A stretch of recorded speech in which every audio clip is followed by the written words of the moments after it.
Une émission Love Light en direct du Salon de la Photo. Aujourd'hui, on va parler d'images au quotidien. Je suis en compagnie d'un photographe qui est justement dans cet art-là, Jean-Christophe Béchet, et puis également un grand constructeur en la présence d'Alexis qui représente l'ECA. Mais avant de commencer à passer l'univers de Jean-Christophe Béchet, bonjour Jean-Christophe. Bonjour. Avant cela, je voudrais d'abord revenir un petit peu sur l'aspect matériel avec un constructeur dont la marque de fabrique depuis des années, c'est justement la photo de street, instantanée, très rapide, en la présence de la marque Leica. Je suis avec Alexis Payot. Bonjour Alexis. Bonjour Alex. Alors Alexis, moi je voudrais que tu nous parles d'abord des deux grandes nouveautés qui sont arrivées chez Leica il y a quelques jours, quelques semaines. On va commencer tout de suite avec la continuité du M11, une nouvelle opus. Tu nous en dis quelques mots ?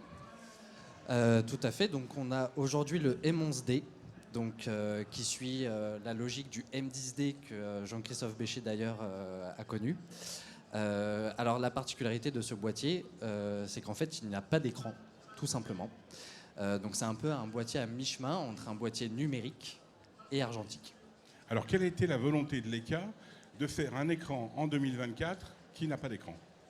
Tout simplement pour respecter la continuité, encore une fois, et surtout parce que, en réalité, le fait de ne pas avoir d'écran nous permet de rester focalisé avec son environnement, comme sur un boîtier argentique. Donc on revient aux fondamentaux du M, en fait. Complètement. Ok. Juste un petit rappel, un capteur donc identique à la version précédente du M11. On est sur 60 millions de pixels, je crois. Tout à fait. On a la triple définition, donc qui existe déjà sur tous nos systèmes actuels. Donc 60 millions de pixels qu'on peut rétrograder à 36 et à 18. Jean-Christophe, je me retourne vers toi. Qu'est-ce que tu en penses de ce concept ? Moi j'aime bien, en fait, je suis utilisateur de Leica, pas uniquement, mais depuis longtemps, parce que mon premier Leica c'est 1990. C'est un M6, donc voilà, qui n'avait pas de viseur évidemment numérique derrière. Après, je me suis habitué au viseur aussi, quoi. Bon voilà, il faut pas. Mais je trouve que c'est intéressant d'avoir le choix, l'alternative. Leica est une marque qui nous permet effectivement, comme le monochrome par rapport à ceux qui font couleur et noir et blanc. C'est vrai que maintenant on est dans un monde où tout est possible, où la polyvalence est mise en avant. Et souvent, je m'aperçois dans les gens que je rencontre qui me posent des questions, ils sont un peu perdus devant le nombre de possibilités qu'ils ont avec leurs appareils, les modes, les réglages. Je crois qu'une fois, pour m'amuser, j'avais essayé de lister avec des amis le nombre de réglages possibles sur un réflexe moderne. On arrivait dans les 3000. Voilà, alors que le principe est le même que la chambre photographique où il y en a 12. Voilà. Donc je pense que c'est bien qu'on ait le choix. Je ne dis pas que c'est mieux, je ne dis pas que c'est moins bien, je dis juste que c'est bien qu'on ait le choix d'avoir des boîtiers que monochrome, des boîtiers avec et sans écran, et seul Leica nous propose ça, quoi. On va revenir sur ton travail juste après, en passant en vue certaines photos qui ont été faites justement avec la série M. On va passer, si tu veux bien, Alexis, à la deuxième nouveauté qui est arrivée cette année, la deuxième actualité, avec une nouvelle version du Q3, avec 2-3 petites surprises, notamment au niveau optique. Tout à fait. Alors, le Q3 est déjà connu en fait par son optique de 28 mm de base avec une grande ouverture de 1.7. La particularité, c'est qu'on ne peut pas changer l'optique de ce boîtier, donc il faut tout composer au 28. Et aujourd'hui, Leica propose donc un nouveau Q3 avec un 43 mm avec une lentille apo, donc apochromatique. Alors, on va rappeler l'intérêt de l'apochromatique, c'est d'avoir en fait une netteté sur l'ensemble de la lentille, que ce soit des bords jusqu'au centre, c'est bien ça ? Exactement, le bord est beaucoup plus net du coup que si on utilisait le 28 Sumilux 1.7 sur le 28. Ouais. Ok. Alors, 43 mm, c'est du jamais vu. Non, je crois que c'est arrivé quelques fois chez Leica il y a très longtemps. Alors, on avait fait un 40 mm, 40. effectivement, sur du M. 43 en fait, tout simplement parce que quand on regarde la diagonale d'un capteur 24-36, ça correspond à 43. Et aussi parce que c'est, entre guillemets, ce qui se rapproche le plus aussi de la vision humaine. Voilà. Oui, ok.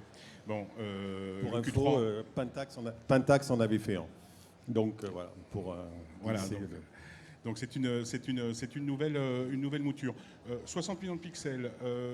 En termes d'autonomie, c'est pareil. Le capteur, c'est le même. En revanche, cette fameuse fonctionnalité de cropper dans le capteur, du fait que nous sommes en 43 mm, cette fois-ci, on peut même aller jusqu'à 150 mm, c'est ça ? Tout à fait.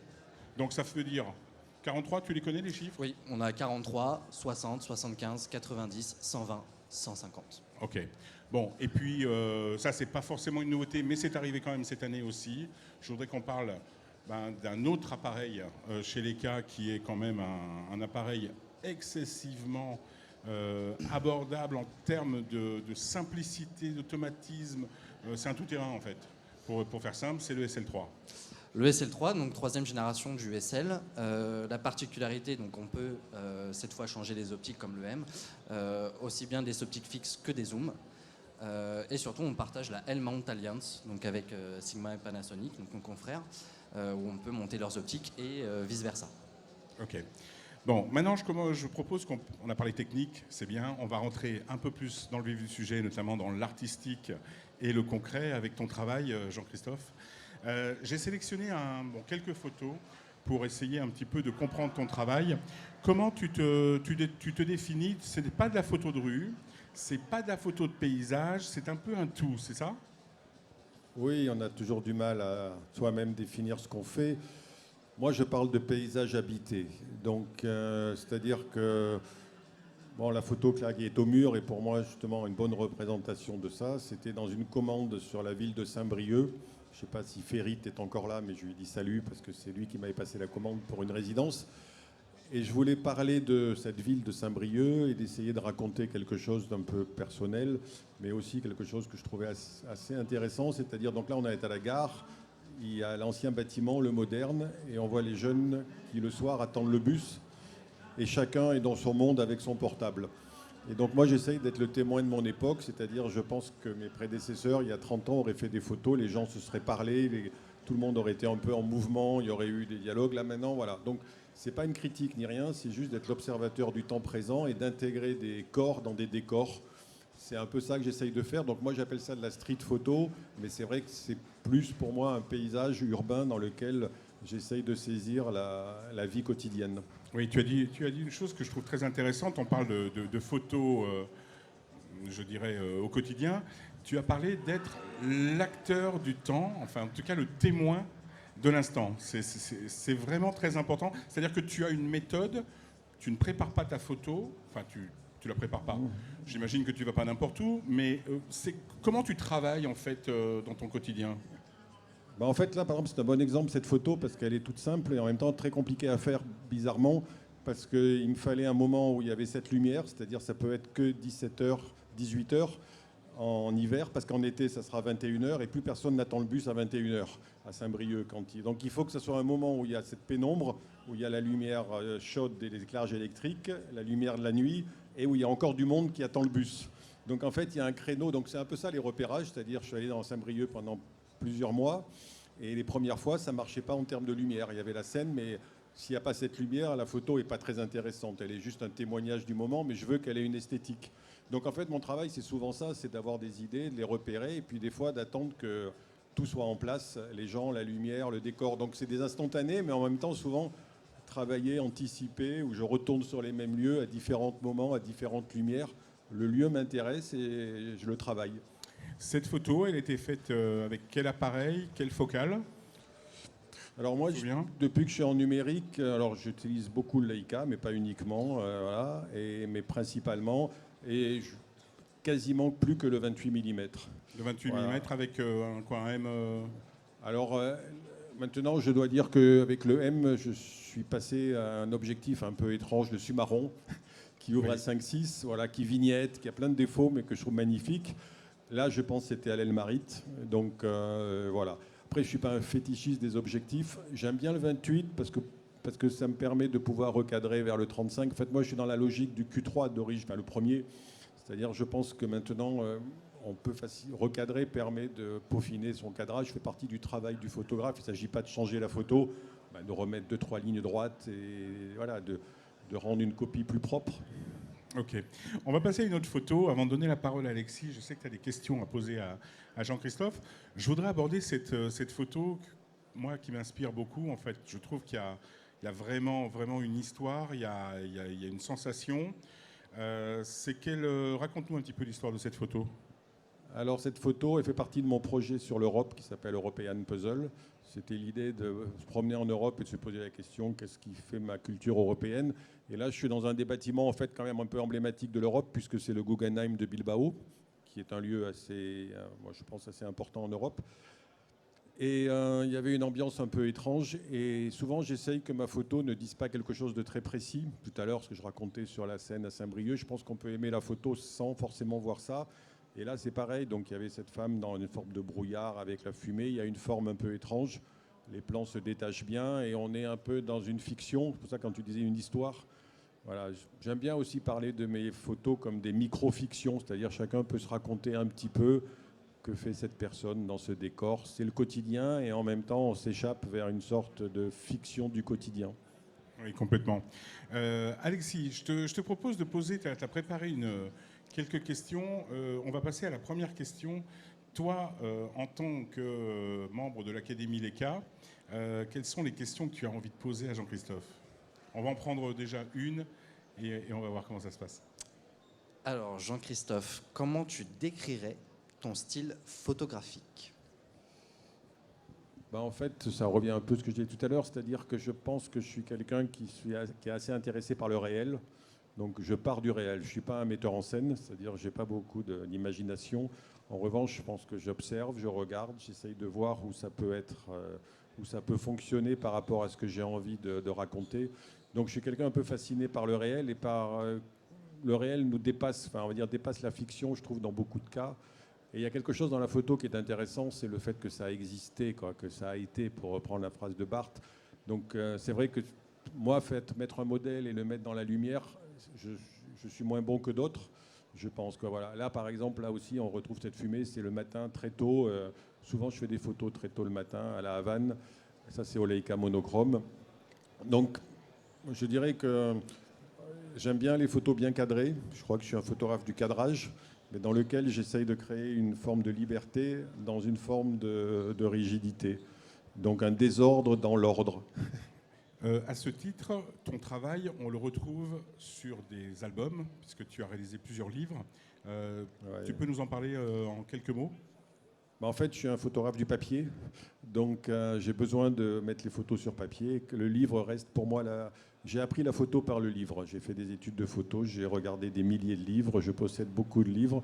Je pense que le livre est le vecteur numéro 1 de la photo. J'adore les expos, j'aime beaucoup voir mes photos en projection, mais la texture, le papier, la forme donne sa forme définitive. Et donc, j'essaye effectivement de raconter mon monde à travers des livres. Là, je vais sortir le mois prochain mon 30e livre sur mes photos de jeunesse prises en Afrique centrale et dans le Sahel. Et c'est vrai que je pense que le livre n'est pas du tout quelque chose d'accessoire à la photographie. Je pense que je me sens plus proche d'un écrivain peut-être que d'un peintre, en ce sens que pour moi, le livre est mon œuvre. Ce n'est pas un catalogue d'images, c'est l'œuvre elle-même que j'essaye de construire. On ne le dira jamais assez, hein. Faire des photos, c'est très très beau. On est à l'ère du numérique, on utilise des écrans, mais il n'y a rien de mieux que d'imprimer vos photos et plutôt dans des formats de plus en plus grands. On a la chance aujourd'hui d'avoir des outils qui le permettent. Et même des professionnels, aujourd'hui, il ne faut pas s'imaginer que ça coûte si cher que ça.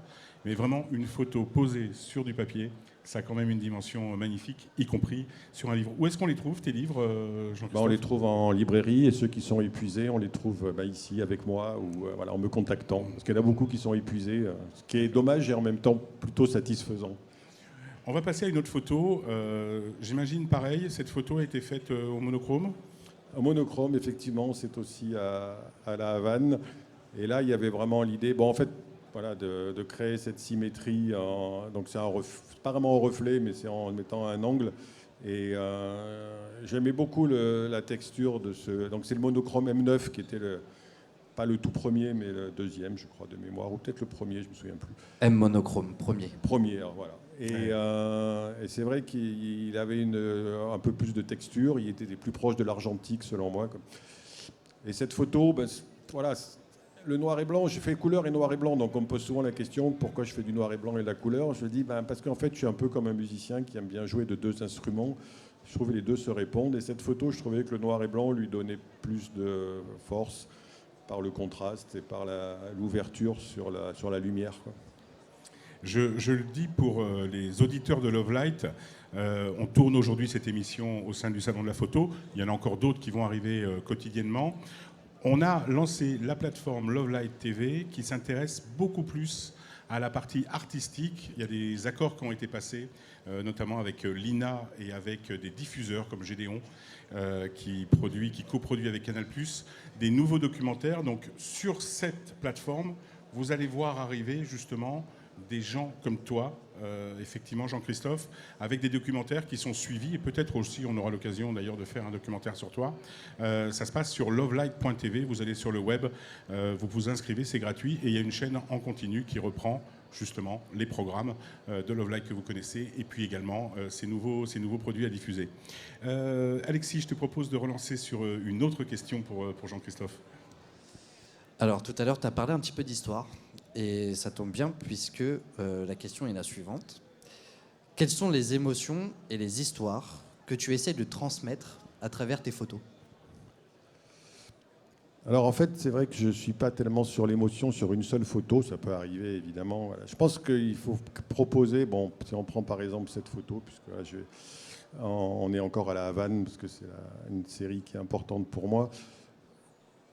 J'aime bien l'idée de faire passer une vision du monde modestement qui est la mienne en fait en quelque sorte, et de m'intéresser ici à ce décor par exemple de la Havane qui est assez spécifique, assez détruit, et d'essayer de le traiter autrement que d'une façon entre guillemets esthétique ou juste spectaculaire, et d'essayer de l'intégrer dans dans un récit qui peut être politique mais aussi onirique et qui a plusieurs niveaux. Et j'aime qu'une photo, on puisse y rentrer par différentes portes, suivant sa culture. On peut être... une photo est toujours une œuvre assez mystérieuse, parce qu'en fait, en tout cas, ces photos que j'aime, c'est-à-dire qu'on ne verra pas forcément la même chose, toi et moi, parce que peut-être tu es allé dans ce lieu, peut-être tu n'y es pas allé, peut-être ça te rappelle une histoire personnelle. En fait, on investit toujours la photo avec son propre vécu. Et moi, j'aime bien que... Alors, j'essaye de faire une photo qui raconte mon vécu, mais qui laisse l'imagination du spectateur vivre et s'engouffrer. Pour moi, la photo publicitaire, par exemple, c'est une photo qui doit donner un message clair, et je ne la critique pas du tout, mais c'est vrai que le but, si vous payez une photo, c'est qu'elle vante un produit. Moi, j'essaye de faire une photo qui ne dit rien et qui laisse l'imagination prendre le relais. Qu'est-ce que tu donnerais comme conseil, Jean-Christophe, aux personnes qui veulent, bien sûr, faire de la photo de street, la photo de rue, de la photo au quotidien ? Comment l'œil s'exerce ? Est-ce que tu as des conseils à donner là-dessus ? Oui, enfin un conseil. Alors je fais pas mal de workshops, j'en fais avec Leica justement. Et pour moi, c'est essentiel la transmission aussi. Enfin voilà, comme dans la musique, comme je trouve que ça fait partie du boulot du photographe de transmettre aux autres. Et je crois qu'on peut transmettre la culture photo, quoi. C'est-à-dire, j'ai toujours été frappé par... Alors maintenant, dans le salon de la photo, je suis très content parce que la culture est beaucoup plus présente. Mais c'est vrai qu'il y a quelques années, la culture technique et la culture esthétique étaient vraiment dans deux mondes différents. Et je crois que vraiment, on apprend en regardant les photos des autres, les livres, en comprenant comment ça fonctionne, pourquoi j'aime cette photo, pourquoi j'aime ce travail, et s'intéresser aux auteurs. Comme en littérature, je pense qu'avant d'écrire, on lit. En musique, on écoute des musiques, on crée son goût. Donc je pense que la première chose, c'est vraiment de s'intéresser aux photos des autres, parce que, voilà, et n'ayez pas peur d'être influencé. Comme disait Louis Jouvet, je cite souvent cette phrase, désolé, quoi. Le talent, ce n'est pas contagieux. Donc voilà. Et ce qu'il faut, c'est essayer de se nourrir des autres et après faire des photos. C'est tout bête, mais il faut faire, quoi. Parce qu'il y a beaucoup de gens qui font 3 photos et passent des heures à les retoucher. Ils ont le droit, quoi, voilà. Moi, je suis plutôt quelqu'un qui conseille de pratiquer, de faire des photos et d'apprendre par l'expérience, par le terrain, par l'essai, quoi. D'ailleurs, je crois qu'on peut te retrouver sur des workshops, c'est ça ? Tu as une actualité prochainement ? Tu peux nous en dire 2 mots ? Oui, on va faire un stage ensemble en Dordogne. Donc, il est sur le site de la Leica Academy. 5 jours dans un château en Dordogne avec on mêle aussi la gastronomie et la photographie, ce qui n'est pas désagréable. Donc avec un chef en Dordogne, dans le Périgord noir. Et donc on fait un stage de 5 jours avec Leica, où chacun justement pourra développer une série personnelle, pourra travailler sur ses photos. On fait un peu des rendez-vous individuels. Enfin, c'est vraiment à la carte, et c'est ce genre de workshop que j'aime bien, parce qu'on mange tous ensemble dans le château, on habite tous au château, et donc ça permet de développer une relation et de développer un travail un peu en profondeur qu'on n'arrive pas souvent à faire. Parce que moi, souvent, on me demande, donne-moi mon avis sur mes photos, tout ça. Je dis non, j'aime pas le faire rapidement, j'aime pas le faire sur écran. J'aime en discutant, j'aime en avançant. Et je pense que ça fait partie de l'apprentissage photo. Moi, j'ai commencé la photo par un stage photo. Et je crois que c'est essentiel, le contact direct en photographie. On a la chance, je ne dis pas ça pour moi, mais on a la chance d'être dans un métier où on peut facilement passer 2 jours, 2-3 jours, grâce à des Leica Academy ou d'autres, avec des grands photographes. En musique, c'est pas possible de passer 2 jours avec un très célèbre musicien. Ça serait un budget phénoménal. En cinéma, on passe pas 2 jours avec un grand metteur en scène, etc. En photo, on a la chance d'être avec des photographes connus. Moi, j'ai commencé comme ça, avec des photographes très connus, et j'ai pu passer 2-3 jours avec eux, ce qui est quand même assez étonnant, et pour des budgets qui sont pas non plus complètement inabordables. Et donc, je pense que ça fait partie un des gros avantages de notre passion. La photo au quotidien, c'est donc prendre l'instant, tomber sur le bon moment. Moi, je voudrais que tu me parles un petit peu de cette photo qu'on voit à l'écran. Toujours la Havane, c'est ça? Toujours la Havane, ouais, finalement, tu as sélectionné beaucoup de la Havane. Je n'ai pas fait exprès. Mais j'aime beaucoup. Alors, c'était quelle... Alors là, cette photo a vraiment une histoire parce que j'avais repéré ce lieu. Donc, quand je suis dans une ville, en fait, je suis très intéressé par les villes et ce qu'elles racontent, leur histoire. Et la Havane, j'y suis allé plusieurs fois et j'y allais tous les jours dans ce coin-là parce que j'aimais beaucoup cette voiture. Pour rire, je dis qu'elle est un peu fatiguée, quoi. Elle commence à avoir presque rendu l'âme. Et en fait, j'aimais bien le décor. Tout était géométrique, était bien rangé avec les voilà. Et je voulais qu'il y ait quelque chose de plus, quoi. En fait, c'est toujours pareil, c'est-à-dire le quotidien, il arrive pour moi, souvent dans quelque chose que j'ai imaginé un peu avant. Et donc j'ai attendu, j'y suis retourné à différentes heures. Donc j'ai cette même photo avec des enfants qui jouent derrière, avec des femmes qui passent. Et puis un jour, je vois un homme qui s'intéresse pas à moi. Parce que généralement, quand vous êtes là à faire une photo, les gens s'arrêtent ou passent derrière. J'en vois un qui avance et je me dis, bon, je suis prêt. Donc là, je suis au 28, je suis au millième de seconde, je suis à f16, l'hyperfocale, tout est prêt. Il passe et je n'avais pas vu qu'il avait un cigare et c'est le petit plus. Je me suis entraîné à déclencher juste quand il s'intègre dans le cadre en arrière-plan. Et j'aimais cette histoire de contraste, quoi, voilà, cette vie dans ce décor qui est pour moi très représentatif de ce lieu qui raconte un peu la réalité de la Havane. Alexis, je me retourne vers toi. Je voudrais que tu nous parles en quelques mots de l'ADN de Leica qui est vraiment inscrit dans la photo au quotidien, dans la photo de rue notamment, pas seulement, on est d'accord. Comment tu expliques cela? Alors Leica, c'est sûr qu'on a une très très grande partie historique puisque c'est une marque qui existe en réalité depuis 175 ans. D'ailleurs cette année c'est les 70 ans du M. Alors l'ADN comme tu dis, en fait c'est vrai on est très entre guillemets relié à la street photo, au reportage, surtout grâce au M parce que le M a beaucoup aidé justement à cette notoriété. À part aussi la qualité optique, évidemment. Donc je pense que c'est vraiment un tout, en fait. Oui, de par sa compacité, pour ceux qui ne connaîtraient pas, parce qu'il y en a peut-être encore qui ne connaissent pas le modèle M, c'est un modèle qui est sorti dans les années 50, enfin qui a été fabriqué dans les années 20, mais qui est sorti dans les années 50, et qui a la particularité, en fait, d'être un des premiers appareils que l'on mettait dans la poche. Complètement. Okay. Une autre photo, Jean-Christophe, là on repasse à la couleur. Je pense que me dis pas que c'est la Havane. Non. Bon. On est où? On est en Italie, à Pise. Donc ça fait aussi partie du projet européen.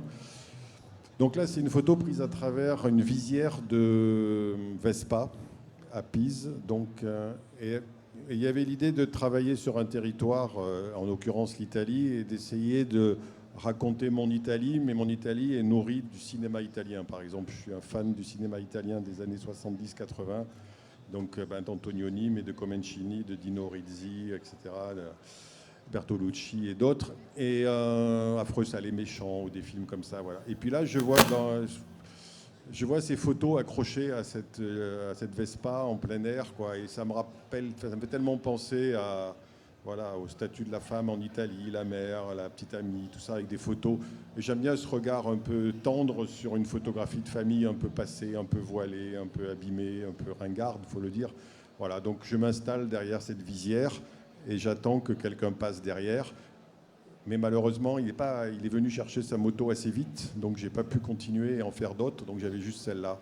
Voilà. Et là, la couleur, pour moi, raconte quelque chose, parce que autant tout à l'heure, le noir et blanc me permettait de raconter principalement une histoire de perspective, voilà, de géométrie, tout ça.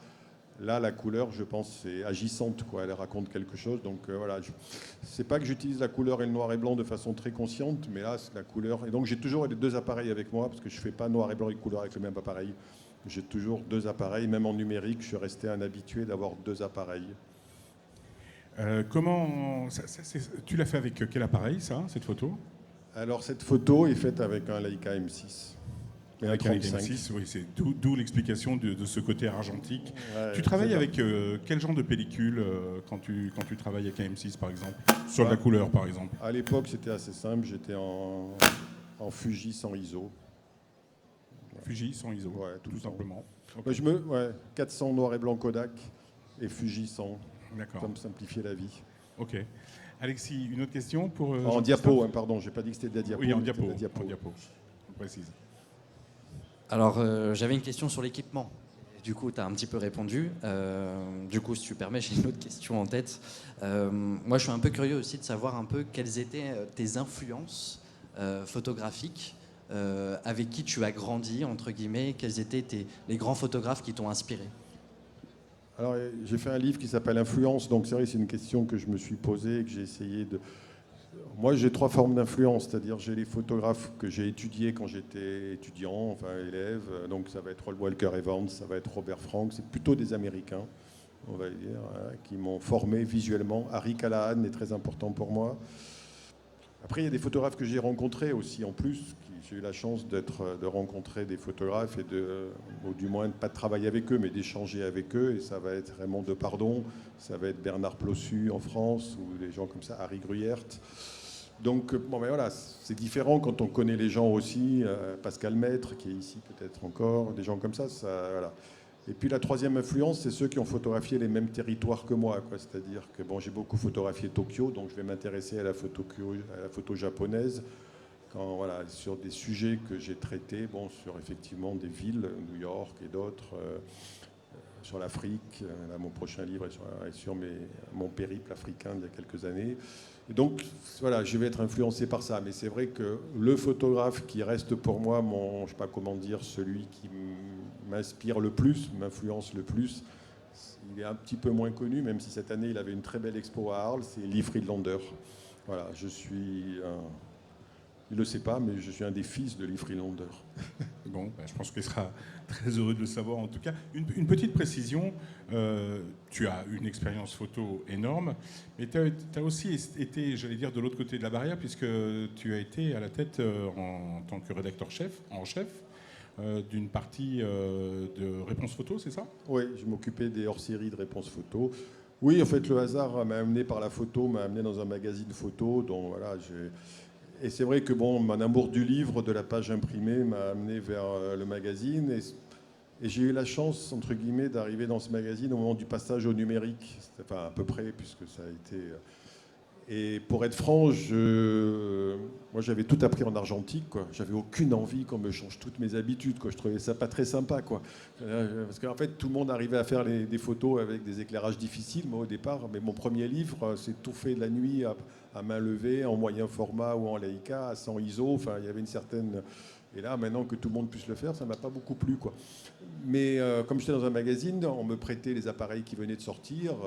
C'est comme ça que j'ai pu tester les premières imprimantes, les premiers appareils. Et surtout, je devais l'expliquer aux autres dans mes textes. Donc je pense que j'expliquais bien parce que je n'étais pas un geek, en fait. J'étais quelqu'un qui était assez critique, qui était assez... Voilà, qui ne voulait pas...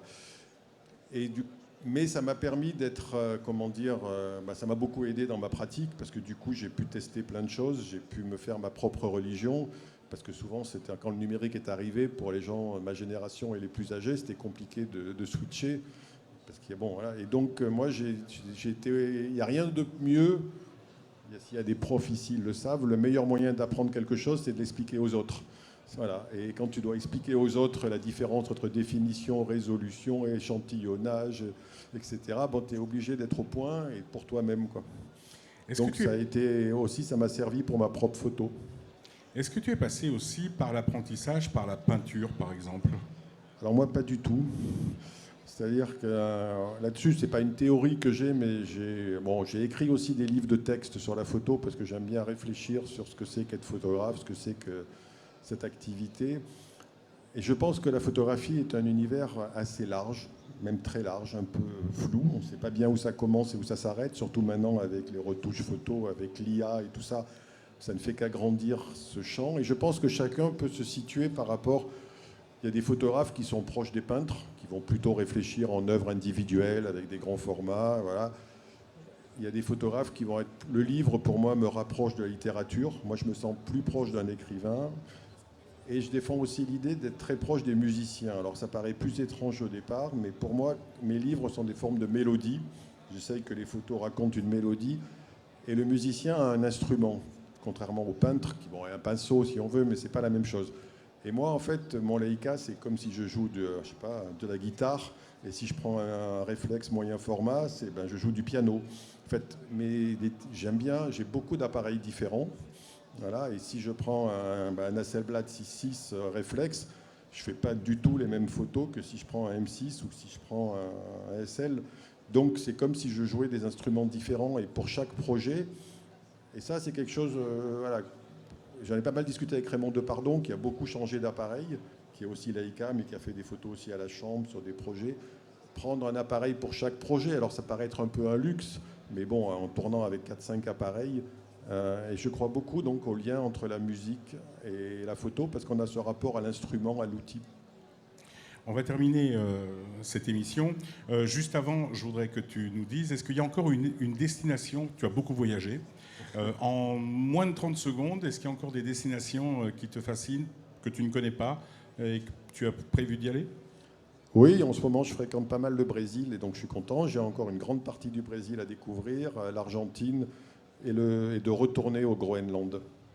C'est de l'autre côté, c'est pas tout à fait à côté, ça va pas être direct. C'est intéressant que tu parles de ça. Sur la plateforme lovelight.tv, vous avez les Urban Tours, les Lovelight Urban Tours, où en fait vous partez avec un photographe dans des destinations à travers le monde, la Namibie, le Groenland, Eh ben, écoute, le je Spitzberg, veux bien faire et d'autres. Pour ceux qui sont intéressés, je vous invite à aller faire un saut.